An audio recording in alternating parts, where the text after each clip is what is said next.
My fiancé abandoned our wedding day to help his ex-girlfriend move, and I found out the truth 3 weeks later. I'm Maya, 28F, and my fiancé is Derek, 31M. We were supposed to get married last month, but everything fell apart in the worst possible way. I need to get this off my chest because I can't stop thinking about what happened. Derek and I met 3 years ago through mutual friends at a barbecue. He worked as a software engineer at a tech startup and always talked about wanting to launch his own company someday. I'm a graphic designer at a marketing firm. We clicked immediately over our shared love of hiking and craft beer. He proposed 8 months ago during a camping trip to Yellowstone, and I said yes without hesitation. Planning our wedding was stressful from the beginning. Derek kept postponing decisions about vendors, venues, and guest lists. Every time I brought up wedding details, he would say he was too busy with work projects and that we should discuss it later. I ended up handling most of the arrangements myself, which included booking the venue, choosing the caterer, ordering flowers, and sending invitations to 150 guests. 2 months before our wedding, Derek started working overtime almost every night. His startup was trying to secure a major investor, and he was leading the technical presentation.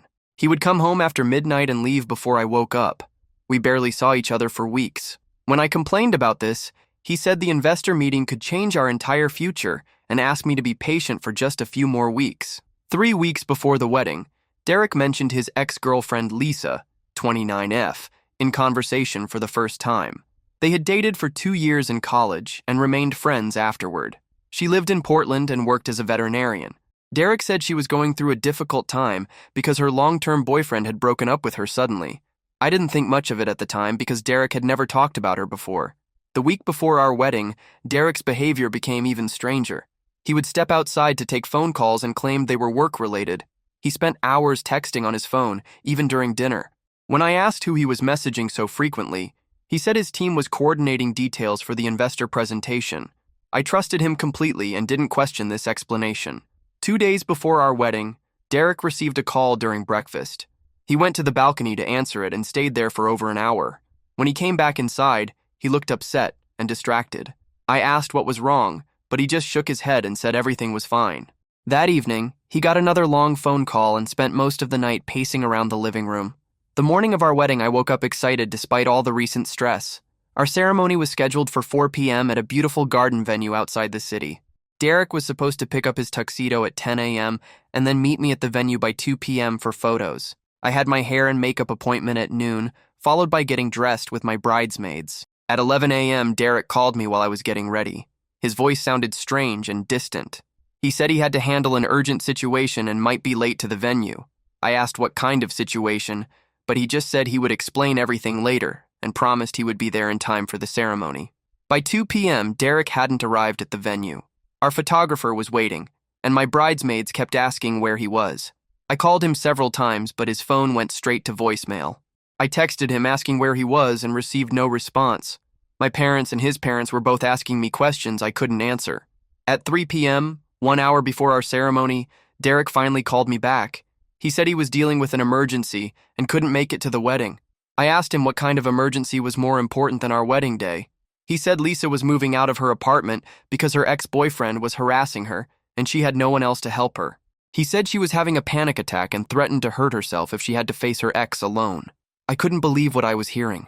Our wedding guests were already arriving, and Derek was telling me he couldn't attend because his ex-girlfriend needed help moving. I asked him how this was his responsibility when she lived 200 miles away in Portland. He said Lisa had called him crying and begging for help, and he couldn't ignore someone in crisis. I told Derek that we could postpone the wedding if there was a real emergency, but I needed him to explain the situation properly. He said there wasn't time to discuss it because Lisa needed him immediately. He promised he would drive to Portland, help her move, and be back by evening so we could figure out what to do next. At 3:30 p.m., I had to walk out to the garden where 150 guests were waiting and announce that the wedding was postponed due to a family emergency. I didn't explain the real reason because I was too embarrassed. Many guests had traveled from other states and taken time off work. My parents looked devastated, and Derek's parents seemed confused and angry. That evening, Derek texted me saying he had arrived in Portland and was helping Lisa pack her belongings. He said her situation was worse than he had expected, and he might need to stay overnight to make sure she was safe. I called him, but he didn't answer. I sent several texts asking when he would be back, but received only brief responses saying he was busy.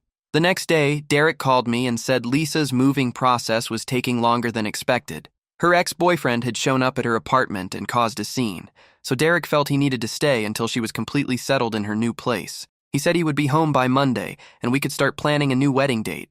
I spent the weekend at my parents' house because I couldn't bear to be alone in our apartment. My mom kept asking me what had really happened, but I was too humiliated to tell her the truth. My dad was furious and kept saying Derek had shown his true priorities.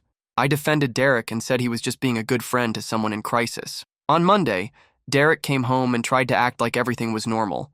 He brought me flowers and said he was sorry for the confusion. He claimed Lisa's situation had been genuinely dangerous and he had no choice but to help her. He said we could reschedule the wedding for next month and use the same vendors. I asked Derek to explain exactly what had happened in Portland. He said Lisa's ex-boyfriend was unstable and had been threatening her for weeks. He said she had no family in the area and her friends were all busy with their own lives. He insisted he had slept on her couch and their interactions were completely platonic. Something about Derek's story didn't add up, but I wanted to believe him. We had been together for 3 years and were supposed to build a life together. I agreed to start planning a new wedding, but I told him he needed to be more communicative about his relationship with Lisa going forward. Over the next 2 weeks, Derek continued receiving frequent phone calls and texts from Lisa. He said she was still adjusting to her new apartment and needed emotional support. He would often step outside to talk to her, claiming the conversations were too personal for me to overhear. When I expressed concern about how much time he was spending on the phone with his ex, he accused me of being jealous and controlling. 3 weeks after our original wedding date, I decided to surprise Derek with lunch at his office. I wanted to show him I trusted him and wasn't trying to be controlling. When I arrived at his building, the security guard told me Derek hadn't been coming to work for the past week. I was confused and called Derek immediately. Derek answered his phone, sounding panicked. I asked him why he wasn't at work, and he claimed he was working remotely while dealing with some personal issues. I asked what personal issues, and he said Lisa was still struggling with her mental health, and he was helping her find a therapist. He promised to meet me for dinner that evening and explain everything. That evening, Derek came home looking exhausted and stressed. I asked him directly if he had been in Portland for the past week. He hesitated for a long moment before admitting he had driven back to Portland several times to check on Lisa. He said she was having suicidal thoughts, and her new therapist recommended she have consistent support from trusted friends. I realized Derek had been lying to me for weeks. While I was grieving our canceled wedding and trying to rebuild our relationship, he had been secretly traveling back and forth to Portland to spend time with his ex-girlfriend. I asked him how many days he had actually been in Portland since our wedding date. He admitted he had been there for about 10 days total. Derek swore his relationship with Lisa was purely platonic and that he was just being a supportive friend. He said he hadn't told me the truth because he knew I would be upset and he didn't want to cause more stress after everything that had happened with the wedding. He begged me to understand that he couldn't abandon someone who was threatening suicide. I told Derek I needed time to think about everything. I packed a bag and went to stay with my best friend Sarah, 30F, for a few days. Sarah had been one of my bridesmaids and had witnessed the entire wedding disaster. She listened to everything I told her about Derek's behavior and said she thought I deserved better than someone who would prioritize an ex over his fiancé. While I was at Sarah's house, Derek sent me dozens of texts apologizing and promising to be completely honest going forward. He said he understood why I was upset, but insisted he had been trying to save someone's life. He offered to cut off contact with Lisa entirely if that would help repair our relationship. I realized I no longer trusted Derek's word about anything. Even if his relationship with Lisa was platonic, he had lied to me repeatedly and chosen her needs over our relationship at every crucial moment. He had abandoned our wedding day and then continued lying about his whereabouts for weeks afterward. I'm still staying at Sarah's house and haven't decided what to do next. Part of me wants to believe Derek's explanations and try to rebuild our relationship. Another part of me thinks his actions have shown me exactly where I stand in his priorities, and it's not first place. Update 1. I didn't expect so many people to respond to my original post. Thank you to everyone who took the time to offer advice and support.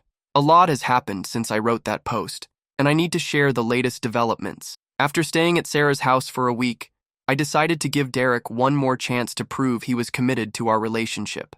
I told him I would come home if he agreed to 3 conditions: complete honesty about his relationship with Lisa, no more secret trips to Portland, and couples counseling to work through our trust issues. Derek agreed immediately to all 3 conditions. He said he was relieved I was willing to work things out and promised he would do whatever it took to rebuild my trust. He even offered to show me his phone and email to prove he wasn't hiding anything from me. I moved back home and things seemed to improve for the first week. Derek was attentive and affectionate, bringing me coffee in bed and cooking dinner most nights. He showed me his text messages with Lisa, which seemed to be supportive but not romantic. They were discussing her therapy sessions and her adjustment to living in Portland. However, Derek continued receiving phone calls from Lisa every few days. These calls usually lasted 30-45 minutes, and Derek would take them in our bedroom or on the balcony. When I asked about the content of these conversations, Derek said Lisa was working through trauma from her abusive relationship and needed someone to listen to her process her experiences. I started feeling like Lisa was still a constant presence in our relationship, even though Derek wasn't traveling to see her anymore. Every time his phone rang, I wondered if it was her calling. Every time he seemed distracted or distant, I assumed he was thinking about her situation. 2 weeks after I moved back home, Derek's behavior started changing again. He became secretive about his phone and would flip it face down whenever I was nearby. He started working late again and claimed his startup was pursuing another major investor. When I asked about the couples counseling we had discussed, he said he was too busy at work but promised we would start sessions next month. I decided to do something I had never done before in our relationship. I waited until Derek was in the shower one evening and looked through his phone. I know this was a violation of his privacy, but I needed to know if he was being honest with me. What I found was much worse than I had expected. Derek and Lisa had been exchanging hundreds of text messages over the past month. The messages started out supportive and friendly, but gradually became more intimate and romantic. Lisa was telling Derek how much she missed him and how grateful she was for his support. Derek was responding with messages about how he cared about her and wanted to make sure she was happy. The most recent messages were from that morning. Lisa had sent Derek photos of her new apartment, including pictures of her bedroom. Derek had responded by telling her the apartment looked beautiful and that he was proud of how well she was adjusting to her new life in Portland. I also found evidence that Derek had been planning another trip to Portland. He had researched flights and hotels for the upcoming weekend. In his messages with Lisa, he had mentioned wanting to visit her soon to see how she was settling into her new place. When Derek got out of the shower, I confronted him with what I had found on his phone. I showed him the romantic text messages and asked him to explain how this was a platonic friendship. Derek looked shocked and guilty, but he tried to deny that the messages were romantic in nature. Derek claimed he was just being supportive of Lisa during a difficult time in her life. He said the messages might have sounded more intimate than he intended, but his feelings for her were purely platonic. He insisted he had no romantic interest in Lisa and was only trying to help a friend who was struggling with depression and anxiety. I asked Derek about the trip to Portland he had been planning. He admitted he had been considering visiting Lisa, but only to check on her well-being in person. He said he hadn't booked the trip yet and was planning to discuss it with me before making any decisions. I realized Derek was still lying to me, even when confronted with direct evidence of his deception. The text messages I had seen were clearly romantic in nature, and his planned trip to Portland proved he was still prioritizing Lisa over our relationship. I told Derek I couldn't trust him anymore and needed him to leave our apartment immediately. Derek begged me to reconsider and promised he would cut off all contact with Lisa if I gave him another chance. He said he realized his behavior had been inappropriate and that he was willing to do anything to save our relationship. He offered to delete Lisa's number from his phone and block her on all social media platforms. I told Derek it was too late for promises and compromises. He had already shown me his true priorities multiple times, and I couldn't spend my life wondering if he was being honest with me. I asked him to pack his belongings and find somewhere else to stay, while we figured out how to handle our shared lease and belongings. Derek left that night and went to stay with his friend Marcus, 33M. Over the next few days, he sent me several long emails explaining his side of the story and asking for forgiveness. He claimed he had made mistakes, but insisted he had never cheated on me physically or emotionally. In one of Derek's emails, he admitted something that shocked me. He confessed that he had been in love with Lisa during college and had always wondered what would have happened if they hadn't broken up. He said seeing her go through a difficult time had brought back old feelings, but he claimed he had never acted on those feelings. Derek said he realized now that he had been unfair to me and that he needed to work through his unresolved feelings about Lisa before he could be a good partner to anyone. He asked if we could take a break from our relationship while he figured things out, with the possibility of getting back together in the future. I wrote back to Derek and told him I didn't want to take a break or get back together in the future. His admission about being in love with Lisa confirmed everything I had suspected. He had canceled our wedding and lied to me for weeks because he was still emotionally attached to his ex-girlfriend.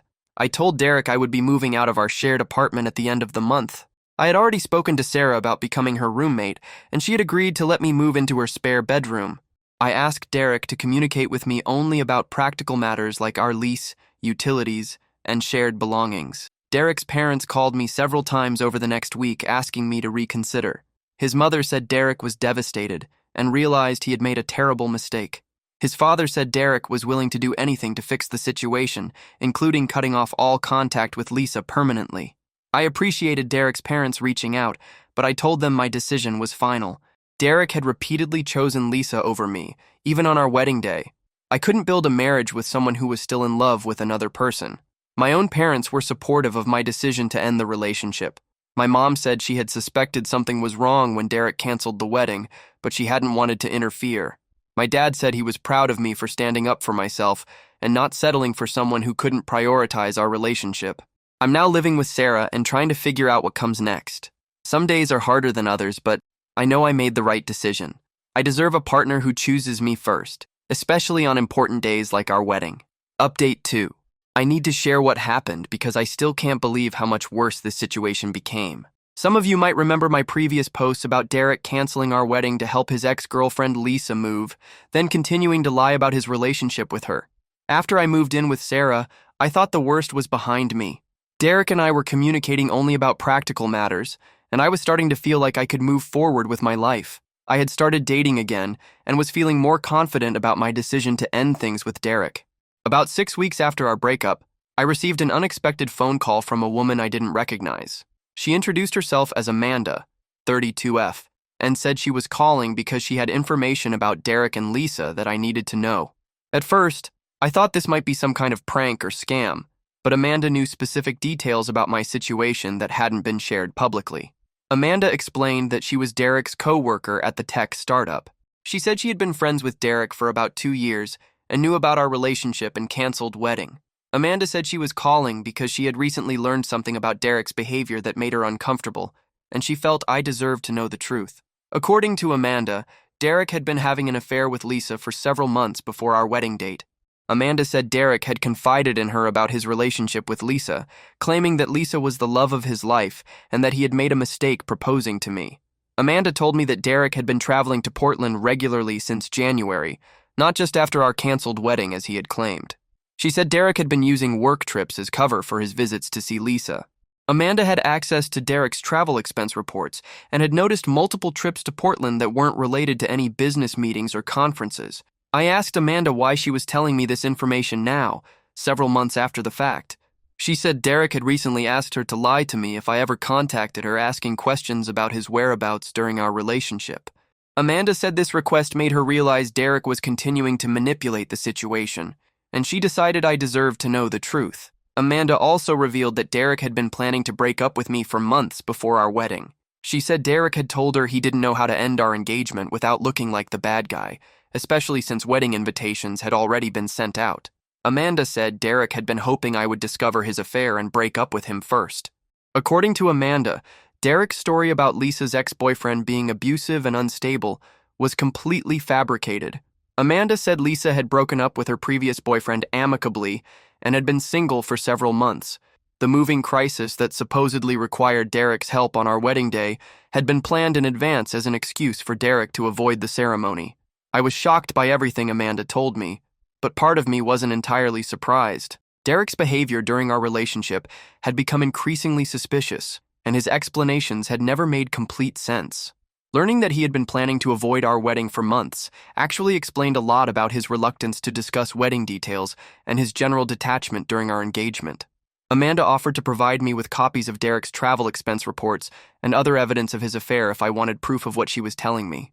I initially said yes because I wanted to have concrete evidence, but then I realized I didn't actually need proof. Whether Derek had been physically cheating for months or just emotionally cheating, the result was the same.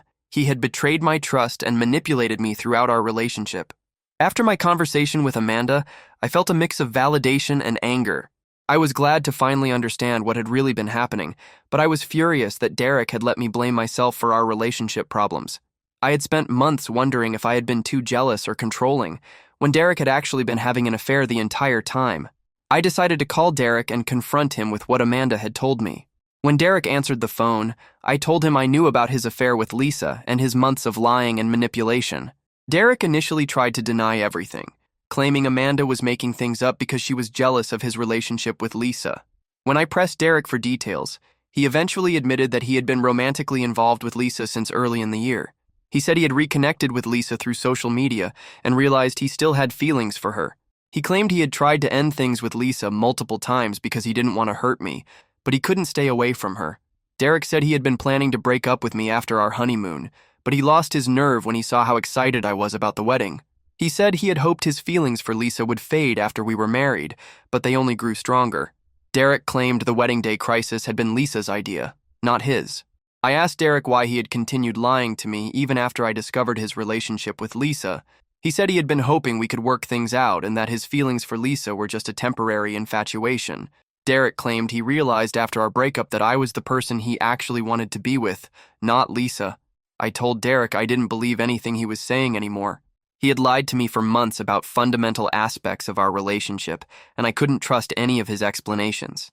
I told him I was glad Amanda had called me, because it helped me understand that none of our relationship problems had been my fault. Derek asked if there was any chance we could reconcile now that everything was out in the open.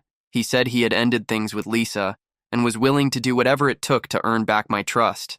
Derek said he realized he had made the biggest mistake of his life and begged me to give him one more chance. I told Derek that his affair had ended our relationship permanently and there was no possibility of reconciliation. I said I was moving forward with my life and didn't want to hear from him again unless it was about practical matters related to our shared belongings or lease obligations. After our phone conversation, I felt a strange sense of relief. Finding out about Derek's affair was painful, but it also validated my decision to end our relationship.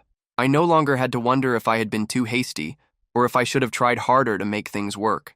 I called my parents and Sarah to tell them what I had learned from Amanda.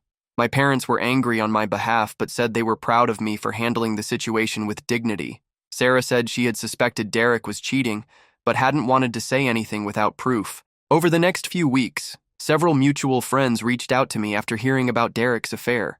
Many of them said they had noticed Derek acting strangely during our engagement, but hadn't known what to make of it.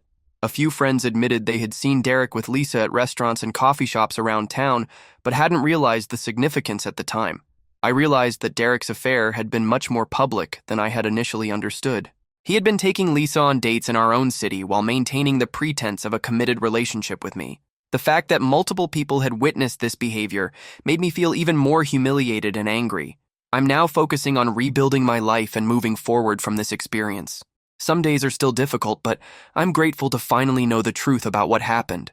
I dodged a bullet by not marrying Derek, even though it didn't feel that way at the time. Update 3. This will be my last update about the Derek situation. I wanted to share how things have played out over the past few months and provide some closure to this story. After learning about Derek's affair from Amanda, I thought I was done dealing with him. We had minimal contact about our shared lease and belongings, and I was successfully moving on with my life. I had started therapy to work through trust issues, begun dating someone new, and was generally feeling much better about my future.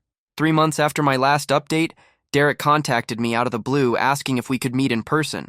He said he had something important to tell me that couldn't be discussed over the phone or through text messages. Against my better judgment, I agreed to meet him at a neutral location, a coffee shop near my office. When I arrived at the coffee shop, Derek looked terrible. He had lost weight and appeared to have been sleeping poorly. He thanked me for agreeing to meet him and said he had been struggling with guilt about how he had treated me during our relationship. Derek told me that his relationship with Lisa had ended badly about a month after our breakup. According to Derek, Lisa had been using him for emotional and financial support, while she was also seeing other men. Derek said he had discovered Lisa was dating her therapist and another man from her new city simultaneously. Derek claimed that Lisa had been manipulating him throughout their affair by threatening suicide whenever he tried to end their relationship. He said Lisa had never been in any real danger from her ex-boyfriend and had fabricated that entire story to get Derek to Portland on our wedding day. According to Derek, Lisa had planned the wedding day crisis specifically to break up our relationship because she wanted Derek to be available for her. Derek said Lisa had admitted this to him during their final argument before their breakup. She had apparently told Derek that she had never intended to have a serious relationship with him and had just been using him for support during her transition to Portland. I listened to Derek's story with skepticism because he had lied to me so many times throughout our relationship. However, some details of what he was telling me aligned with inconsistencies I had noticed in his previous explanations about Lisa's situation. Derek said he was telling me this information because he wanted me to understand that Lisa had been manipulating both of us. He claimed he had been genuinely trying to help someone he thought was in crisis, not realizing that Lisa was orchestrating the entire situation to destroy our relationship. Derek asked for my forgiveness and said he realized he had made terrible decisions throughout our relationship. He admitted he should have been honest with me about his renewed contact with Lisa and should have prioritized our relationship over her manufactured emergencies. I told Derek I appreciated him coming forward with this information, but it didn't change the fundamental problems in our relationship. Even if Lisa had been manipulating the situation, Derek had still chosen to lie to me repeatedly and had abandoned our wedding day for another woman.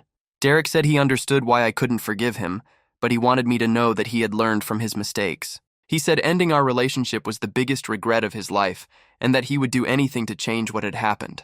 I told Derek that I hoped he had learned from the experience and would treat future partners better, but our relationship was over permanently. I said I had moved on with my life and was happy in a new relationship with someone who prioritized me and was honest with me. Derek seemed surprised to learn I was dating someone new. He asked if there was any possibility we could be friends in the future, even if we couldn't be romantic partners. I told Derek I didn't think friendship was possible given our history, but I wished him well in his future relationships. After our coffee shop meeting, Derek sent me one final email thanking me for listening to him and apologizing again for everything that had happened. He said he would respect my wishes for no further contact and hoped I would be happy in my new relationship. I haven't heard from Derek since that email 4 months ago. According to mutual friends, he has moved to a different city and started a new job. I heard through Sarah that Lisa also moved away from Portland, though I don't know where she went or what she's doing now. I'm now in a committed relationship with James, 35M, whom I met through friends about 6 months after my breakup with Derek. James is honest, reliable, and makes me feel valued and prioritized. We've been together for 8 months now, and I'm optimistic about our future together. Looking back on my relationship with Derek, I can see red flags that I ignored at the time. His workaholism, his reluctance to discuss wedding plans, his secretive phone behavior, and his general emotional distance were all signs that he wasn't fully committed to our relationship. I've learned to trust my instincts more and to speak up when something doesn't feel right in a relationship. I've also learned that actions matter more than words. Derek could say he loved me and wanted to marry me, but his actions showed he was more committed to Lisa than to me. I'm grateful for Amanda's phone call because it helped me understand the full scope of Derek's deception. Without that information, I might have continued blaming myself for our relationship problems or wondering if I had made the right decision in ending things. I don't regret ending my relationship with Derek, even though it was painful at the time. I deserved a partner who would choose me consistently, especially on important days like our wedding. Derek showed me through his actions that I wasn't his priority, and I'm glad I had the strength to walk away from that situation. I hope other people in similar situations will trust their instincts and prioritize their own well-being. If someone repeatedly chooses other people over you, that's not love. That's settling for less than you deserve. This experience taught me valuable lessons about relationships, trust, and self-worth. I'm stronger now than I was before, and I'm confident in my ability to recognize and maintain healthy relationships going forward.